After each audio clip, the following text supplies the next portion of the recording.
aí nesse texto, até citei algumas situações que aconteceram de jogadores que estão atuando no futebol brasileiro. Se vocês puderem ler, né, o texto logo depois aí da live, vocês vão ver que eu citei ali o fato do Pedro, um jogador que teve na Fiorentina e simplesmente não teve oportunidade, jogou muito pouco. O Gabigol foi para a Internacional, depois foi para o Benfica.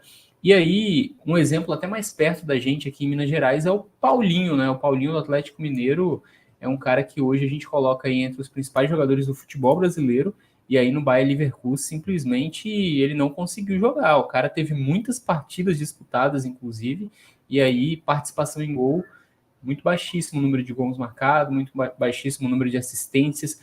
Então, assim, é comum um jogador brasileiro ir para o exterior e não dar certo, e isso não quer dizer que o cara não é bom também, né? Isso aí, às vezes, o cara não se adapta com o futebol local, às vezes, sei lá, às vezes o cara não tem qualidade mesmo para jogar no exterior, né? Assim, para jogar na Europa, às vezes é um ótimo jogador para o futebol brasileiro, mas para o exterior talvez não tenha essa qualidade toda.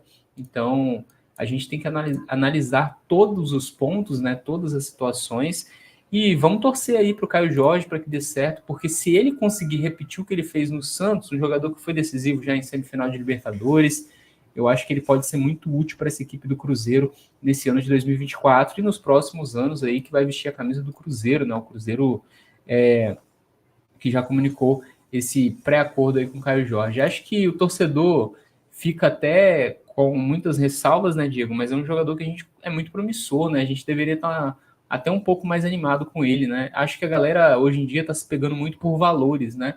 Porque olha ali, poxa, o Cruzeiro está pagando 4 milhões de euros, aí pra gente isso é muito dinheiro, né? Mas pro mundo do futebol isso não é nada, né? E aí a galera fica olhando esses valores e acaba julgando muito por valores e sem, às vezes, querer enxergar que é uma jovem promessa ainda, né?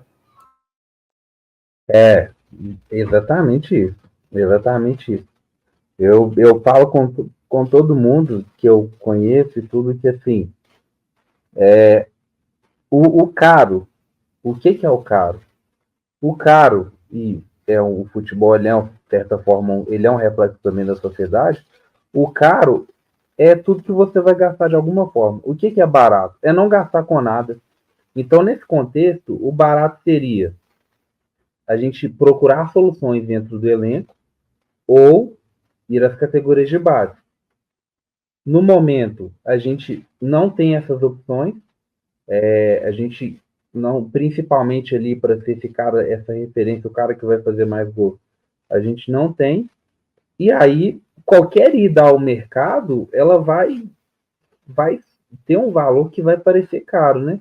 A gente fala 4 milhões de euros, e na hora que você converte para reais, tá dando aí 28, 26, 26, 28 milhões de reais. A ideia que se passa é que é um jogador caro mesmo. E para o futebol brasileiro fica parecendo um absurdo, porque aqui muitos clubes já optam por contratações que eles não têm um volume muito grande de dinheiro. A ideia dos clubes brasileiros é vender para fora. E aí você vai vender. E qual foram vendidos muitos aí? Vitor Roque teve no Cruzeiro, o Hendrick vendido aí recentemente. Então, a gente vê diretamente 300, 200 milhões, 90, 50 milhões, 90. E às vezes a gente esquece de olhar o aspecto esportivo. O Caio Jorge é um bom jogador, é um cara que tem uma boa chegada no ataque, tem boa presença de área, tem bom posicionamento, teve uma lesão na carreira, como vários jogadores têm, infelizmente aconteceu. Infelizmente, uma lesão que também é muito comum no futebol, que é a lesão de ligamento cruzado. Vira e mexe, a gente vê jogador que rompeu o ligamento cruzado anterior, posterior, lateral, enfim. Isso é uma lesão que, infelizmente, é muito comum no futebol, porque é um esporte de alto rendimento. Mas ele tem, parafraseando, né, o Bruno Formiga, eu gosto muito do conteúdo que ele posta, assim, ele tem ferramentas, ele tem qualidade que podem funcionar muito bem no Cruzeiro. E ele vai ter no Cruzeiro, talvez, algo que ele não teve lá no Frosinone.